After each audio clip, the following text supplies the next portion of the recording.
Rapper Rick Ross is a Grammy Award-nominated rapper, songwriter, and record mogul. Well, now you can add healthcare investor to his titles. Back in December, the rapper invested $1 million in the Florida-based telehealth startup JetDoc.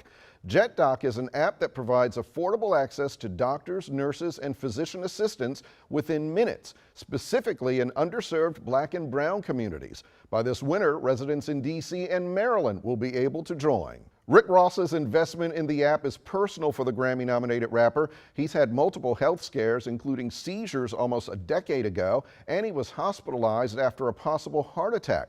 In a recent interview with Essence magazine, Ross said he began taking his health seriously following the seizures because, quote, being the boss is being the leader, and the first thing you got to lead is yourself. Hear me out. This is great. Healthcare can be an enormous expense. To make it more affordable and accessible to people is a game changer, especially in our poorer communities. And for a celebrity like Rick Ross, who understands how important it is to take care of your health, it's huge. He acknowledged that a lot of youth look at his success as motivation. Now he wants to make healthcare a part of that success. And that's good for all of us. Have a great Wednesday. We'll see you tomorrow.